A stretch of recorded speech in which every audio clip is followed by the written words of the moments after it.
Les conséquences du cyclone Chido et de la tempête Dikeledi sur l'île de Mayotte ont révélé le manque de moyens et d'anticipation de l'État vis-à-vis du 101e département français, se trouvant à 8000 km de l'Hexagone. En 2021, lorsque je vivais sur l'île, je donnais des cours de savoir de base en français et en maths à des Français. J'avais constaté les conséquences de l'illettrisme et de l'analphabétisme. Difficulté à faire les démarches administratives, difficulté à trouver un travail, et c'est la précarité qui s'installe. Je me disais alors, comment l'État français peut-il laisser s'installer cette précarité ? Je me rappelle aussi de ces jeunes enfants pieds nus, fouillant dans les poubelles de mon immeuble pour trouver des restes à manger. Je me disais alors, pourquoi l'État français ne protège pas ses enfants en respectant la Convention internationale des droits de l'enfant ?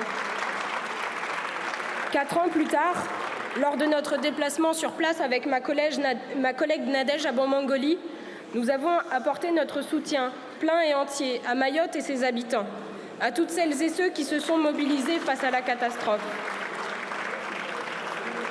Nous avons échangé avec de nombreuses personnes sur place et nous avons, encore une fois, constaté les défaillances de l'État. On nous a dit « la population était pauvre, elle s'est encore appauvrie ». Plus d'un mois après le passage du cyclone, nombre de nos concitoyens sont encore en situation d'urgence. Il y a des femmes et des enfants qui dorment dehors, nous ont alerté les habitants de Kaweni. Il y a encore des maisons sans bâches, malgré les toitures béantes. C'est la conséquence d'un manque d'anticipation et une réaction tardive des pouvoirs publics.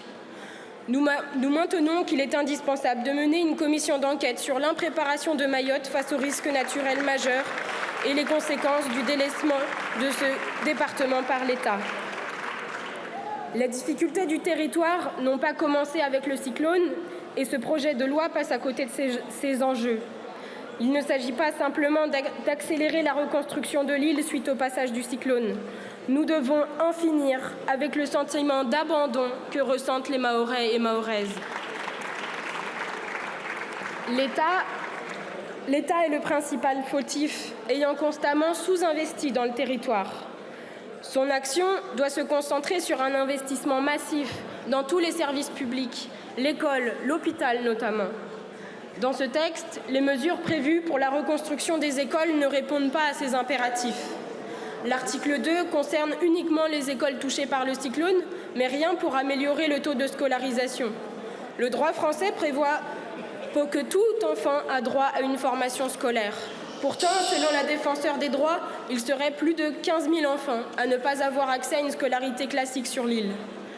Nous avons également peu de garanties sur la volonté de réaliser des constructions durables et adaptées aux spécificités de l'île, étant donné que la logique du texte reste la reconstruction à l'identique. Le texte comprend toutefois certaines mesures de bon sens et c'est pourquoi nous ne nous y opposerons pas. Nous nous félicitons de la suppression de l'article 10 qui visait à l'expropriation définitive d'emprises foncières à Mayotte. Personne n'imagine qu'en Hexagone, une catastrophe climatique justifie l'expropriation de la population. Il en est de même pour nos concitoyens mahorais et mahoraises. Les entreprises mahoraises n'ont pas été épargnées. Il était important pour nous que ce texte mentionne la participation des entreprises locales à la reconstruction, mais également que les acteurs sociaux et économiques du territoire participent à la gouvernance de l'établissement public. Mayotte doit être reconstruite pour et avec les Mahorais. Bien que la prolongation de la durée de versement des allocations chômage et le maintien des droits et prestations sociales jusqu'au 30 juin 2025 soit une bonne chose face à l'urgence, nous regrettons qu'aucune mesure sur l'annulation des dettes d'eau, d'électricité, le blocage des loyers ou l'alignement du SMIC et des minima sociaux sur l'Hexagone ne soit mise en œuvre.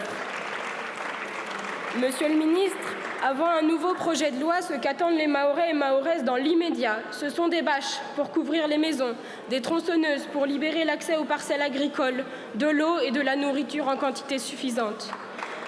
Ensuite, ils attendent des mesures fortes, gages d'une véritable solidarité nationale, pour désenclaver Mayotte, archipel des exceptions et dérogations légales, avec des mesures comme la suppression du titre de séjour territorialisé, mais aussi des mesures fortes pour résorber les inégalités persistantes entre le territoire hexagonal et Mayotte, comme l'alignement du SMIC sur l'Hexagone.